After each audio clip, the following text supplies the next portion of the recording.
السلام علیکم ناظرین، اس ایپیسوڈ کی شروعات میں ہم دیکھتے ہیں مالک ولیم کے ساتھ کچھ سمیت داخل ہوتا ہے اور گھوڑے سے اترنے کے بعد لڑگائے سے کہتا ہے تاجر راکیف کہاں ہے؟ تاجر راکیف نظر نہیں آ رہا، کیا وہ آرام کرنے محل گیا ہے؟ لڑگائے کہتا ہے وہ تو محل نہیں آیا، میں نے جو وہ اسے سمجھنے کے لیے معاون کو ذمہ داری پہ لگایا ہے۔ مالک کہتا ہے یہ کیسے ہو سکتا ہے، اسے بہت پہلے ہی پہنچ آنا چاہیے تھا۔ ولیم کہتا ہے یا راستے میں اس کے ساتھ کچھ برا ہوا ہے اس لیے میں سپاہی وہاں پہنچتا ہے اور کہتا ہے عزت مآب تاجر راکیف کو لانے والے فوجی دستے پہ حملہ ہوا ہے۔ حملے کی جگہ پہ سلطان نور الدین اور وزیر صلاح الدین کے ساتھ آئی، ان کے درمیان گفتگو کے مطابق بورو نامی کسی شخص نے انہیں اغوا کر لیا، وہ اب بورو کے پیچھے ہیں۔ یہ سن کر مالک کو بہت غصہ آتا ہے اور وہ آگے بڑھ جاتا ہے۔ شام میں یاروکی سلطان سے کہتا ہے میرے سلطان اگر میں کیرک نہ جاتا تو شاید ایسا نہ ہوتا۔ تو سلطان کہتے ہیں یاروکی یہ تقدیر الہی ہے، ہماری گردنیں اس کے تابع ہیں، ہمارے ہاتھ اس کے آگے بندھے ہوئے ہیں۔ یاروکی کہتا ہے میرے سلطان تقدیر پہ ہمارا ایمان کامل ہے، لیکن دیکھیں ایک ایوبی اور نکل کر سامنے آ گیا، ہم پہ مصیبت مسلط کی، اگر آپ مجھے اجازت دیں تو میں تحقیق کروں۔ مگر سلطان کہتے ہیں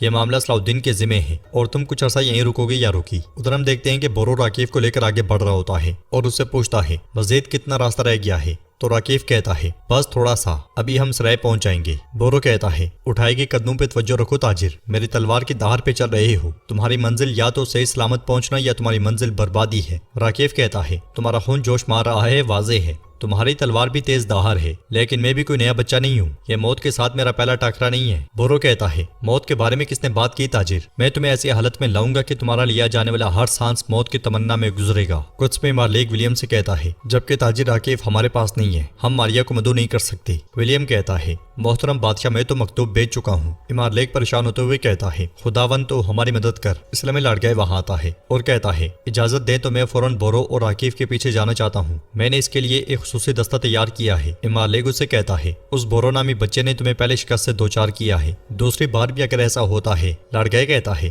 نہیں ہوگا، راکیف کو تپتے سورج کے درمیان آپ کے پاس لے آؤں گا، کوئی شک نہیں ہونا چاہیے۔ مالک کہتا ہے بولنا مت لڑگائے، یہ تمہارے لیے اپنی توہین شدہ عزت بحال کرنے کا آخری موقع ہے۔ ادھر ہم دیکھتے ہیں کہ وزیر صلاح الدین بورو کے ساتھ ایک سرائے میں موجود ہوتے ہیں۔ اس لیے میں خلیل آ کر کہتا ہے میرے وزیر وہ اندر نہیں ہے۔ تو وزیر صلاح الدین کہتے ہیں وہ یقیناً ہماری گرفت میں آئیں گے۔ اس لیے میں آ کر کہتے ہیں وزیر سراغ ملا ہے، بورو کے آپ کے پاس آنے سے پہلے قاہرہ سے یمن جانے والے راستے میں کچھ پیش رفت ہوئی ہے، بہت سے غلاموں کے تاجر پکڑے گئے اور کچھ مارے گئے، اس حادثے نے علاقے میں زبردست کھلبلی مچائی ہے۔ وزیر صلاح الدین پوچھتے ہیں غلاموں کے تاجروں کو بورو نے مارا؟ ہاں، بورو نے غلاموں کے تاجروں کو یمن کے راستے میں جس لیے قید کیا ہے، راکیف کو بھی اس کی وجہ سے قید کیا ہے، اس کا ایک مقصد ہے، لیکن کیا؟ اس لیے میں عرفہ الیاس کو لے کر وہاں آتا ہے۔ وزیر صلاح الدین اس سے کہتے ہیں مجھے تم سے کچھ کہنا ہے۔ تو الیاس کہتا ہے آپ کو ایک دن میری ضرورت پڑے گی، میں جانتا تھا محترم وزیر۔ ادھر ہم دیکھتے ہیں کہ لڑگائے سپاہیوں کے ساتھ نشانات تلاش کر رہا ہوتا ہے اور وہاں سے ملنے والی بوتل کی جانب دیکھتے ہوئے کہتا ہے یہ عطر کی شیشی ہے، اس کا تعلق راکیف سے ہونا چاہیے۔ میں جب محل میں اس کے ساتھ کھانا کھا رہا تھا تو میں نے ایک مضبوط خوشبو سونگھی تھی، انہیں راستے میں کسی سرائے میں رکا ہونا چاہیے۔ سب سے اہم سوال یہ ہے کہ وہ کن ڈہلوانوں سے گزر سکتے ہیں۔ ادھر وزیر صلاح الدین الیاس سے پوچھتے ہیں کیا تمہارے پاس ان غلاموں کے تاجروں کے بارے میں کوئی معلومات ہے جو یمن کے راستے میں مارے گئے؟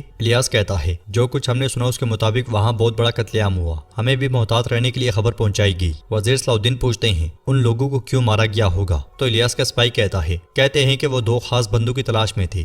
بورا پوچھتا ہے غلام کون تھے، ان کی خصوصیات کیا تھیں؟ جواب میں الیاس کہتا ہے اصل میں نہیں جانتا، لیکن اس قسم کے غلام خصوصی سرائے میں خریدے اور بیچے جاتے ہیں، آپ صحیح معلومات وہاں سے حاصل کر سکتے ہیں۔ تو وزیر صلاح الدین کہتے ہیں تو پھر ہمیں وقت ضائع کیے بغیر جانا چاہیے، تم ہماری رہنمائی کرو گے۔ وزیر صلاح الدین آگے بڑھنے لگتے ہیں کہ الیاس کہتا ہے میں سپاہی نہیں تاجر ہوں، مجھے امید ہے کہ میری کی گئی بھلائی کا معاوضہ دیا جائے گا، مجھے مصر میں تجارت کرنے کی اجازت دے دیں۔ جواب میں وزیر صلاح الدین کہتے ہیں تم انسانوں کی تجارت نہیں کرو گے، صرف اسی شرط کے ساتھ اجازت دے رہا ہوں۔ الیاس کہتا ہے لیکن ایک اور معاملہ بھی ہے۔ شام میں ہم دیکھتے ہیں کہ اصفہانی سلطان کے پاس آتے ہیں تو سلطان پوچھتے ہیں کوئی خبر ہے اصفہانی؟ جواباً اصفہانی کہتے ہیں ابھی تک کوئی معلومات نہیں آئی۔ سلطان کہتے ہیں صلاح الدین اگر تم راکیف اور بورو کو میرے پاس نہیں لاتے تو اس معاملے کا انجام بہت دردناک ہوگا۔ ادھر الیاس وزیر صلاح الدین سے کہتا ہے محترم وزیر صاحب، اس رائے میں داخل ہونے کے لیے ہمیں خصوصی اجازت درکار ہے، اگر کسی ہنگامہ رائے کے بغیر مسئلہ حل کرنا چاہتے ہیں تو آپ کے لیے میرے مہمانوں کے طور پہ اس میں داخل ہونا مناسب ہوگا، اور وہ بھی ان ہتھیاروں کے بغیر۔ یہ سن کر وزیر صلاح الدین اپنے ساتھیوں سے کہتے ہیں تم سرائے کے آس پاس کے علاقے کی نگرانی کرو جبکہ میں اور خلیل اندر جائیں گے۔ یہ کہتے ساتھ ہی وزیر صلاح الدین آگے بڑھ جاتے ہیں ادھر بورو راکیف کے ساتھ اسی سرائے میں داخل ہوتا ہے اور پوچھتا ہے کیا یہ ہے وہ جگہ؟ راکیف کے ہاں کہنے پر وہ اپنی تلوار اس کے گلے پر تان لیتا ہے اور کہتا ہے ہم اندر داخل ہو کر اس آدمی کو لے کر آئیں گے۔ راکیف کہتا ہے تم معاملات کو بالکل بھی نہیں سمجھتے، یہ واضح ہے۔ بورو کہتا ہے فضول باتیں نہ کرو، میں نے کہا کہ ہم اندر جائیں گے۔ راکیف کہتا ہے ہم اگر اندر اس حالت میں جاتے ہیں تو مطلوبہ آدمی کو نہیں لے پاؤ گے، نہ اپنے دوستوں کو بچا سکتے ہو۔ بورو غصے سے کہتا ہے میرے پاس کھیلنے کا وقت نہیں ہے تاجر۔ راکیف کہتا ہے سرائے کا مالک ایک طاقتور آدمی ہے، تمہارے مطابق اگر گردن پہ تلوار رکھ کر اندر داخل ہوئے، کیونکہ اس سرائے میں ہتھیار کے ساتھ نہیں جایا جا سکتا، اگر تم اپنے دوستوں کو تلاش کرنا چاہتے ہو تو اس تلوار کو نیچے رکھو۔ یہ سرائے ان سراؤں جیسا نہیں ہے جنہیں تم جانتے ہو، کوئی بھی اپنی تلوار لہراتے ہوئے آزادانہ طور پہ اندر داخل نہیں ہو سکتا۔ بورو پوچھتا ہے کیسے داخل ہوں گے؟ راکیف کہتا ہے میری بات اور میرا چہرہ معتبر ہے، تم لوگ میرے مہمان بن کر داخل ہوگی، پھر میں تمہارے پاس وہ آدمی لاؤں گا جس کی تمہیں تلاش ہے۔ بورو تلوار نیچے کرتے ہوئے کہتا ہے مجھ میں اب صبر نہیں بچا راکیف، اگر اندر تم کوئی سازش کرتے ہو۔ راکیف اس کی بات کاٹتے ہوئے کہتا ہے میری زندگی تمہاری سوچ جتنی سستی نہیں ہے، تم اس بات کا یقین کر سکتے ہو۔ کچھ دیر سوچنے کے بعد بورو کے اشارے پر توراب رسی کھول دیتا ہے اور وہ سب آگے بڑھ کر اندر داخل ہو جاتے ہیں۔ ادھر ہم دیکھتے ہیں کہ رضا خلیفہ سے پوچھتا ہے کہ آپ کو دوا نے سکون پہنچایا ہے نا محترم؟ خلیفہ کہتا ہے میرا اس دنیا میں سکون ختم ہو چکا ہے۔ انہوں نے عظیم الشان فاطمی خلیفہ کو اس کے محل میں نظر بند کر دیا ہے۔ یہ کہتے ساتھ ہی وہ زور زور سے کھانسنے لگ جاتا ہے تو رضا بلند آواز سے کہتا ہے محترم خلیفہ کی حالت ابتر ہو گئی ہے، فوراً حکیم کو بلاؤ جلدی سے۔ اگلے لمحے خلیفہ کے منہ سے جاگ نکلنا شروع ہو جاتی ہے۔ یہ دیکھ کر رضا وہ دوا اٹھا لیتا ہے اور اس لمحے کو یاد کرتا ہے جب شمسا نے اسے یہ دی تھی۔ رضا کہتا ہے یہ زہر ہے۔ اس لمحے طبیب آ جاتا ہے اور رضا سپاہیوں سے کہتا ہے وہ غدار شمسا جہاں کہیں بھی ہے اسے ڈھونڈ کر میرے پاس لاؤ۔ یہ سنتے ساتھ ہی سپاہی دوڑ پڑتے ہیں اور طبیب خلیفہ کو ایک مشروب پلا دیتا ہے۔ ادھر راکیف بورو کو لے کر اس رائے میں داخل ہوتا ہے جہاں پہ لوگ بیٹھے کھانا کھا رہے ہوتے ہیں۔ بورو راکیف سے پوچھتا ہے کیا تمہیں یقین ہے کہ یہ وہی جگہ ہے؟ دیکھنے میں تو یہ کام سا سرائے ہی ہے۔ راکیف بیٹھتے ہوئے کہتا ہے برسوں سے بڑے تجارتی معاہدے اسی جگہ کرنے کی وجہ سے۔ بورو پوچھتا ہے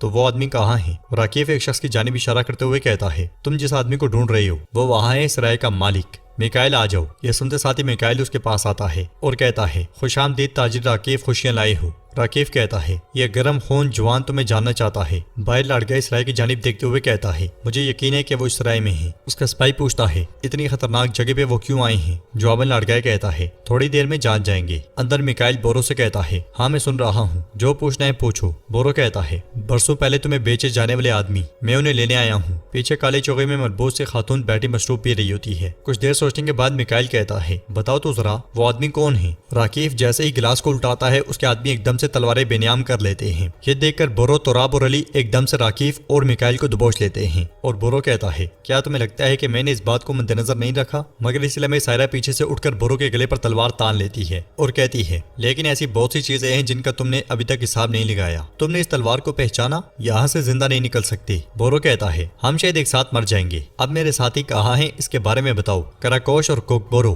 وہ کہاں ہیں؟ مگر کوئی بھی جواب نہیں دیتا۔ اس لمحے وزیر صلاح الدین وہاں پہنچ جاتے ہیں۔ وزیر صلاح الدین کی آواز سن کر بورو جیسے ہی مڑتا ہے سائرہ اس کے بازو زخمی کر دیتی ہے اور راکیف کو لے کر وہاں سے بھاگ پڑتی ہے۔ سرائے میں لڑائی شروع ہو جاتی ہے۔ خلیل بھی آگے بڑھ کر لڑائی میں کود پڑتا ہے۔ باہر کھڑے وزیر صلاح الدین کے ساتھی کہتے ہیں اندر سے آوازیں آ رہی ہیں۔ یہ کہتے ساتھ وہ جیسے ہی آگے بڑھتے ہیں لاڑگائے اپنے سپاہیوں کے ساتھ سامنے آتا ہے اور انہیں دیکھ کر کہتا ہے اب ٹھیک جگہ پہ آئے ہیں۔ ان کے درمیان بھی لڑائی شروع ہو جاتی ہے۔ ایسے زرفا اور ابراہیم انہیں کاٹنا شروع کر دیتے ہیں۔ زبردست لڑائی کا ماحول بن جاتا ہے۔ سلیبی بھی مرتے ہیں اور زنگی بھی۔ سائرہ راکیف کو لے کر گھوڑوں تک پہنچ جاتی ہے اور اس سے کہتی ہے میں آپ کے یہاں آنے کے بارے میں پر یقین تھی بابا۔ راکیف اسے گلے لگاتے ہوئے کہتا ہے میں تمہیں یہیں پہ پاؤں گا، میں بھی اس بارے میں پر یقین تھا۔ یہ کہتے ساتھ وہ گھوڑے کی جانب بڑھ جاتا ہے۔ سرائے میں خلیل اور تراب حملہ کو کاٹ رہے ہوتے ہیں۔ وزیر صلاح الدین اور بورو بھی انہیں جہنم واصل کرتے ہی چلے جاتے ہیں۔ بورو کی جانب بڑھنے والے ایک سپاہی کو صلاح الدین یہ بھی کاٹ ڈالتے ہیں۔ بورو کہتا ہے بھائی میں آپ کو سمجھاتا ہوں۔ تو وزیر صلاح الدین کہتے ہیں کیا سمجھاؤ گے؟ تم نے سلطان کے سامنے میرا سر جھکا دیا، مجھے کیا سمجھاؤ گے؟